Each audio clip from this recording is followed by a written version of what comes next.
Assalamualaikum warahmatullahi wabarakatuh, Bu. Waalaikumsalam warahmatullahi wabarakatuh. Terima kasih Bu meluangkan waktunya Bu Suci ya, sebagai selaku Kepala Sekolah SMK Negeri 3 Probolinggo, Bu. Kepala sekolah saya juga. Ini Bu untuk pemenuhan tugas kita di CGP. Kita mau wawancara mengenai pengambilan keputusan yang berbasis nilai-nilai kebajikan, Bu.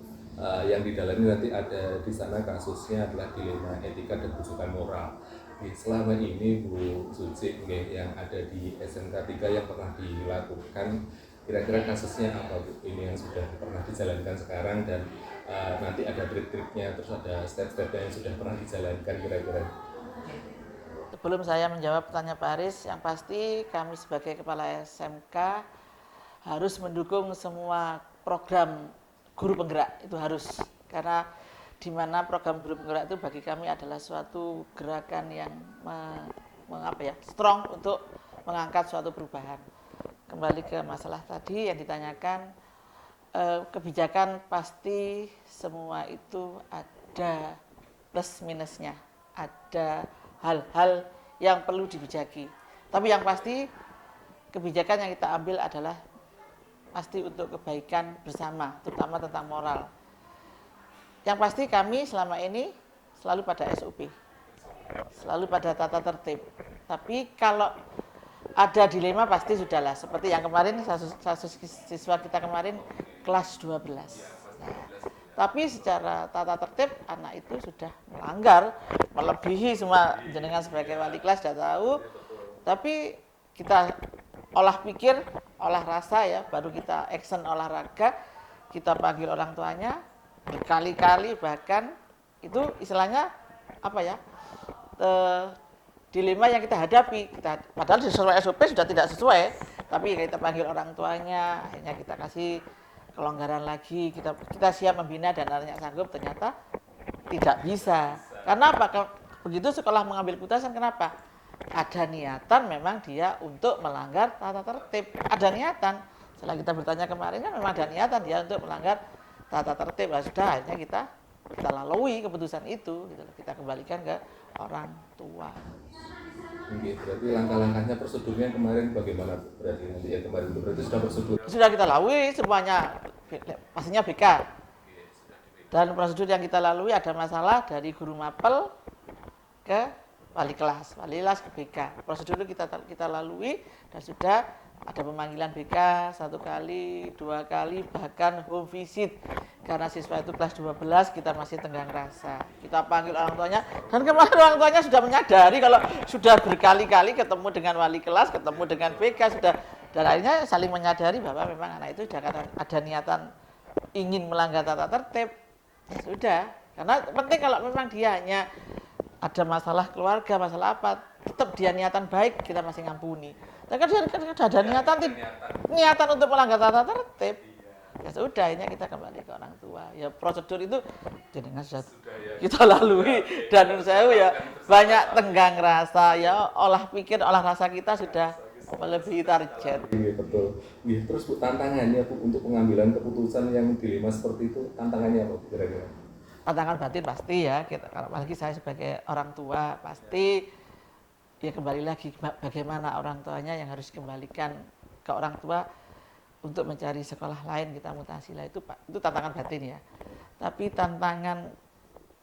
bukan tantangan saya katakan ya, apa ya, untuk kebaikan ke depan itu kita ya supaya siswa kita tidak meniru.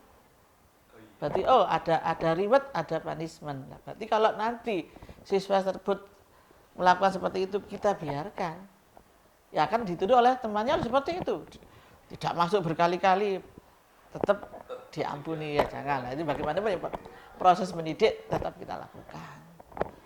Ya apa ya, tantangan kita ya olah rasa kayak gitu ya. Itu kalau masalah kita tegakkan SOP, kita tegakkan tata tertib, ya kita istilahnya ya memang harus gitu loh. Iya harus.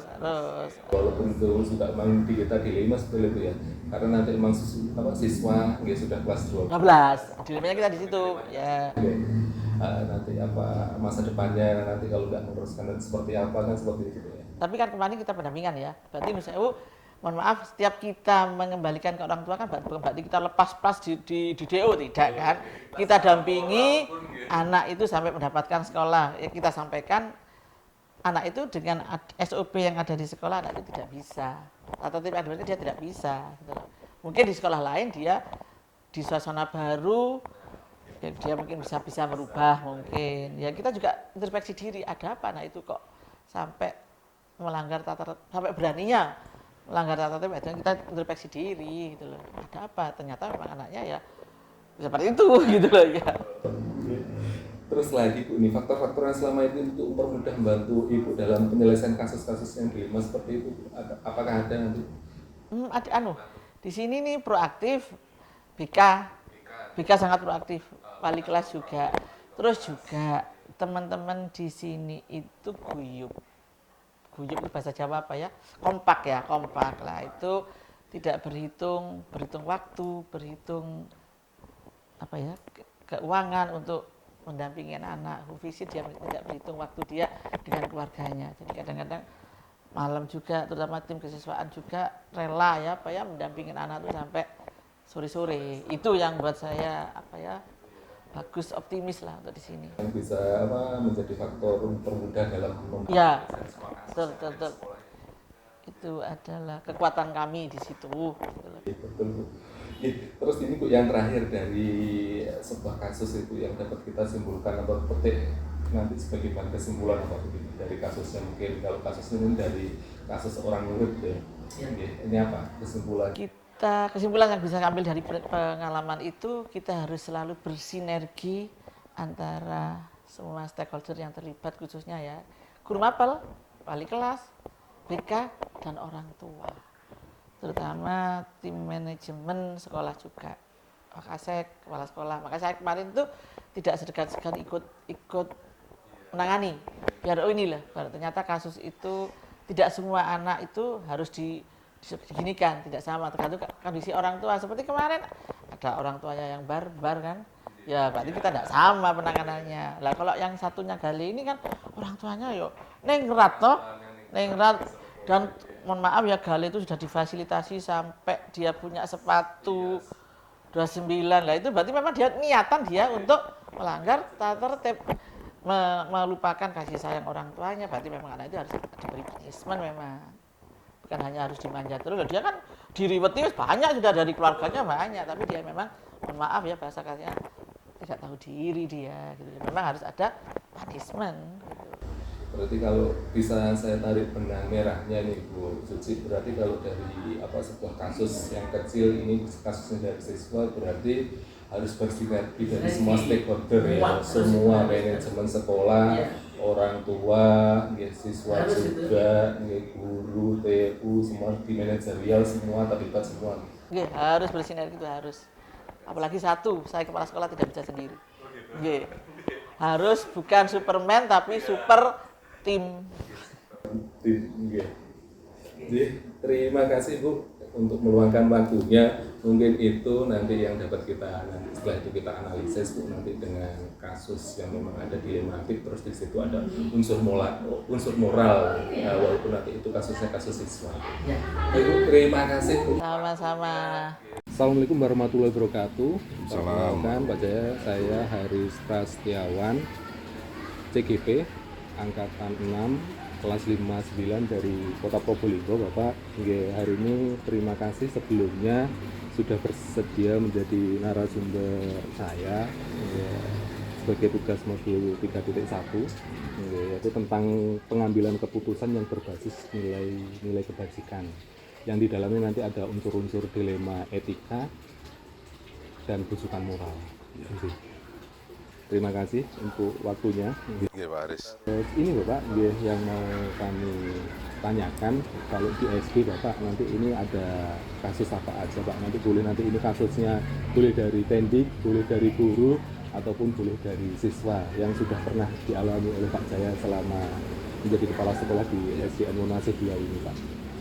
Jelas ini secara universal sebenarnya untuk guru dan tendik, tapi lebih fokus kami guru tendik ya, guru tendik ya, termasuk juga siswa sebenarnya, tapi fokuskan ke guru aja sebagai sebagai contoh, karena guru sebagai contoh. Ya, iya. Selama ini Pak, iya, apa yang sudah pernah Pak Jaya jalankan? Ada kasus apa untuk yang sebagai guru nanti di Wonase 2 ini Pak? Ya, yang jelas di Wonase 2 ini kami meningkatkan pelayanan pendidikan melalui salah satu bentuk kita budayakan tata tertib kehadiran guru dan saat pulang guru. Karena guru menjadi contoh, kalau gurunya nanti bisa hadir tepat waktu dan pulang tepat waktu, otomatis siswa dan tendik yang lain akan mengikuti. Jadi terkait dengan tata tertib kehadiran. Oh, iya. Berarti tentang Kedisiplinan, ya. Semua warga di sekolah. Semua warga di sekolah. Nah, kan jadi nanti sorotannya Betul, ya, betul sekali. iya. Terus karena guru Pak, jadi nanti ini kan akhirnya dilema karena kalau guru kita sebagai pimpinan kepala sekolah, guru sebagai rekan kerja, terus guru juga mungkin sebagai teman, sebagai keluarga, sebagai saudara Pak. Ini kan dilema kita kalau memang sebetulnya aturan itu ada. Iya. Tapi bagaimana Pak penegakannya selama ini yang sudah dijalankan oleh Pak Jaya selama memimpin di SDN Wonase 2 ini Pak? Ya, jadi begini. Kepala sekolah di sini saya itu adalah tugas tambahan, bukan sebagai pimpinan ya. Jadi kita adalah rekan sejawat guru sebenarnya. Kita rekan sejawat. Jadi kita posisikan sama ketika ada yang melanggar tata tertib, tidak disiplin, itu tentu kami akan duduk bersama. Terlebih karena saya sebagai tugas tambahan sebagai kepala sekolah, jadi saya panggil dulu ada permasalahan apa sehingga tidak bisa hadir tepat waktu. Kami pendekatan secara personal dulu. Itu yang kami lakukan. Jadi langkah utama selama ini yang sudah dilakukan itu adalah pendekatan personal. Pendekatan personal. Bersama. Betul. Jadi langkahnya yang utama itu. Kira-kira yang selama ini berarti kalau duduk bersama terus dilakukan pendekatan personal ini menurut Pak Jaya kira-kira sudah efektif atau belum Pak? Selama ini yang sudah dilakukan kira-kira? Alhamdulillah, dengan kita melakukan pendekatan secara personal, ini sudah nampak. Artinya kelihatan perubahan yang signifikan. Sebelum kita duduk bersama dengan seluruh Dewan Guru dan tenaga pendidikan, tentu pendekatan personal ini penting. Karena kita akan tahu permasalahan yang terjadi. Belum tentu ketika kita duduk bersama-sama dengan Dewan Guru, menanyakan permasalahannya, salah satu guru tersebut akan bercerita terus terang. Ya, jadi pendekatan secara personal dulu. Karena apa? Tata tertib yang kita buat adalah yang kita sepakati bersama waktu itu. Ya, jadi kalau kita lakukan secara personal, dia akan menceritakan segala sesuatu permasalahan. Berarti pendekatan personal yang dilakukan. Pendekatan personal. Langsung dipanggil, terus dirapatkan dengan seluruh Dewan Guru mungkin malah malu. Malah malu mungkin ya. Iya betul Pak. Ya, jadi nanti ya dengan duduk bersama dengan pendekatan secara personal itu sudah lebih lebih efektif jadinya. Terus tantangan Pak, tantangannya selama menegakkan aturan kedisiplinan di sekolah itu apa aja Pak? Tantangannya ada apa aja Pak Jaya selama menjadi kepala sekolah di Wonase? Yang jelas masih ada kecemburuan mestinya ya.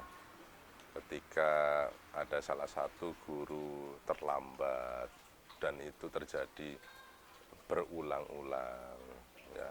Walaupun secara signifikan perubahannya ada, tapi masih ada saja yang kehadiran tidak tepat waktu. Itu tantangannya. Jadi bagaimana kami yang lain ini memberikan contoh, memberikan gambaran terkait dengan bagaimana kehadiran kedisiplinan ini bisa diterapkan dengan baik. Supaya apa? Yang tadinya kurang disiplin ini lama-lama terpancing ikut. Nah, kalau kita hanya memerintah, menyuruh untuk hadir, tapi kita tidak memberikan contoh, itu nonsen jadinya ya. Jadi harus kita sebagai contoh dulu. Tantangannya di sana. Siap. Jadi kita sebagai role model ya. Role modelnya betul. Role model. Jadi bila nanti ada guru yang kasusnya memang kurang disiplin, nanti itu apakah langsung kita panggil, apakah langsung dijadwalkan atau bagaimana Pak selama ini sudah dijalankan?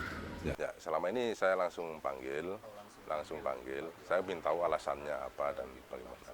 Selama alasannya masuk akal dan logis, ya kami tetap akan bicarakan bersama nantinya. Report dari kehadiran setiap guru kita evaluasi setiap bulan. Kendala dan permasalahan yang terjadi, apakah tata tertib yang kita buat di awal itu yang sudah kita sepakati itu sudah bisa dilaksanakan dengan baik, itu kita evaluasi juga. Jadi hubungan kekeluargaan di sini kami angkat benar-benar ya. Hubungan kekeluargaan ya. Hubungan kekeluargaan. Nomor satu kan juga ya, jadi nanti ini ya, supaya mempermudah kita dalam menggerakkan roda organisasi ya, dengan pendekatan personal, dengan kekeluargaan, mungkin di sana kita menggerakkan lebih mudah. Lebih mudah. Jadi, kita sebagai pimpinan, sebagai kepala sekolah. Sebagai leader lah ya. Terus ini Pak saya yang selanjutnya dalam menyelesaikan masalah kedisiplinan ini, kira-kira saya nanti ini ada orang yang membantu atau mungkin paling cukup kepala sekolah dengan yang sudah dijalankan tadi. Ya tentu kita libatkan, satu contoh kita libatkan pengawas sekolah. Ya, ada pengawas stakeholder, yaitu untuk pembinaan juga selalu kami sampaikan terkait dengan kedisiplinan. Supaya apa? Guru ini contoh di masyarakat juga sebagai contoh, bagi siswa juga contoh. Sedangkan kepala sekolah di sini juga harus lebih, ya. Pengawas juga harus kita sampaikan permasalahan yang ada. Kita libatkan bagaimana kita nanti menemukan solusinya, duduk bersama dengan pengawas juga. Ya, berarti nanti pelibatannya seseorang nanti yang dapat membantu mempermudah penegakan disiplin di sekolah. Nanti selain Pak Jaya memang nggak ada wakil karena di sini ya, mungkin nanti membantu, mungkin memotivasi, akan ada motivasi oleh Bapak pengawas. Pengawas sekolah, benar. Betul. Ya, baik sih Bapak yang sudah dijalankan. Ya, dari semua ini tadi Pak, pembelajaran yang dapat kita ambil dari D5 etika ya, karena mungkin kita sebagai pimpinan harus menegakkan kedisiplinan, menegakkan keadilan, terus lagi sebagai teman, sebagai saudara, sebagai keluarga. Nanti ini apa Pak hikmah yang dapat dipetik dari kasus-kasus yang sudah dijalankan oleh Pak Jaya selama ini? Ya, jadi sebagai leader itu harus memberikan contoh dulu. Satu, sebagai role model tadi harus memberikan contoh dulu sebelum kita memberikan instruksi kepada bawahan kita, ya, kepada teman-teman kita, kepada rekan kita. Jadi harus jadi contoh dulu, kita disiplin dulu secara intrinsik, baru kita bisa kembangkan ke yang lain. Itu akan menjadi lebih efektif. Ya, kemudian hubungan kekerabatan, kekeluargaan itu penting. Pendekatan personal itu kan penting. Kita akan lebih tahu permasalahan Bapak Ibu guru yang ada di sekolah. Ketika berangkat dari rumah, beliaunya tidak bisa hadir tepat waktu. Jadi tidak ada kita menjustis seseorang guru di sini salah karena tidak hadir tepat waktu. Tapi kita harus tahu dulu alasannya, ya kenapa dan sebagainya. Jika kita bisa memberikan solusi, itu kan lebih enak ya ke depannya seperti itu. Betul Pak, ya. Berarti kita sebagai pimpinan ini memang harus bisa pinter-pinter membaca situasi kondisi, berarti ya. Guru A salah, guru B Tidak boleh kita menjustis. ya, Kita harus tahu dulu harus tahu latar belakangnya apa, alasannya kenapa. Masih banyak mereka yang di sana. Ya Pak Jaya, terima kasih. Sama-sama Pak Aris. Sudah bersedia sebagai narasumber kami ya, untuk menyelesaikan modul 3.1 ini. Terima kasih Pak Aris, sama-sama. Nanti ke depannya nanti bisa sharing lebih banyak, ya, nanti pengalaman yang sudah didapatkan tentang kasus-kasus yang lain, mungkin ya tidak di dilema etika sama rujukan moral aja, mungkin di kasus-kasus yang berikutnya. Monggo, kami siap, kapan saja. Ya, terima kasih untuk meluangkan waktunya selama ini. Sama-sama Pak.